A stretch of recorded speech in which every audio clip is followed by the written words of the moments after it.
तो बच्चों चलिए प्रश्न पढ़ते। एन गोलों से बनी एक घनी संकुलित संरचना में अष्टफल की रिक्तियों की संख्या है। हमें यहाँ पर प्रश्न के चार विकल्प दिए। पहला विकल्प है एन बटे में दो, दूसरा विकल्प है एन टू इंटू एन, तीसरा विकल्प है चार इंटू में एन, चौथा विकल्प है एन। अब हम यहाँ पर प्रश्न की मुख्य अवधारणा की बात कर लेते हैं। तो यहाँ पर हमारे प्रश्न की मुख्य अवधारणा होगी चतुष्फल की रिक्तियों की संख्या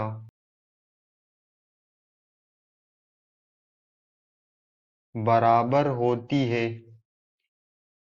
टू इंटू में परमाणु या गोलों की संख्या के। चतुष्फल की रिक्तियों की जो संख्या होती है वो दो गुना होती है परमाणु की संख्या के या गोलों की संख्या के।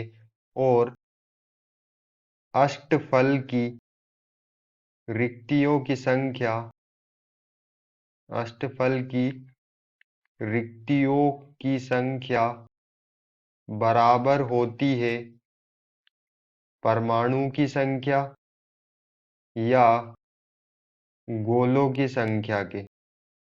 गोलों की संख्या के। अब यहाँ पर हम इसको आगे उदाहरण से समझ लेते हैं। उदाहरण से हम इसको अब यहाँ पर समझ लेंगे। जैसे FCC इकाई सेल में परमाणुओं की जो संख्या होती है वो चार होती है। चार परमाणुओं की संख्या होती है। तो FCC में जब हम चतुष्फल की रिक्तियां देखेंगे, चतुष्फल की रिक्तियां जब हम FCC में देखेंगे तो FCC में जो परमाणु की संख्या होती है वो चार होती है और चतुष्फल की जो रिक्तियों की संख्या होती है वो दो गुना होती है परमाणु की संख्या या गोलों के संख्या के। तो यहाँ पर हमारी चतुष्फल की रिक्तियां कितनी हो जाएगी? दो इंटू चार बराबर आठ। तो यहाँ पर जो हमें चतुष्फल की रिक्तियों की संख्या FCC में मिलेंगी वो कितनी मिलेंगी?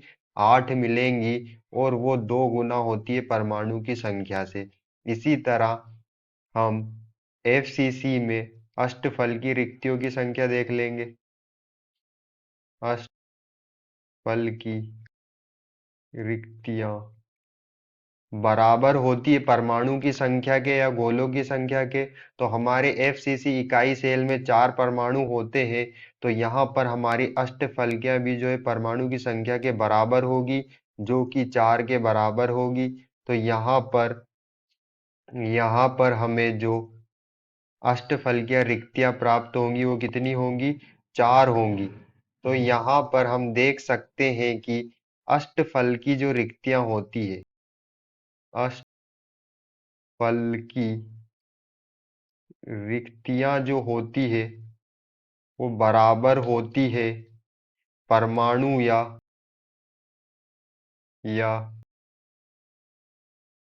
गोलों की संख्या के।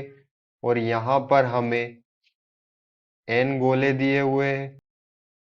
n गोलों में हमें अष्टफल की रिक्तियां पूछी गई है। n गोलों में अष्टफल की रिक्तियों की संख्या पूछी गई है। तो यहाँ पर अगर n गोले हैं तो हमारी जो अष्टफल की रिक्तियों की संख्या भी कितनी हो जाएगी? n हो जाएगी।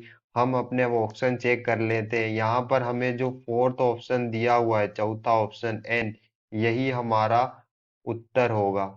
आशा करते हैं आपको समझ में आया होगा। धन्यवाद।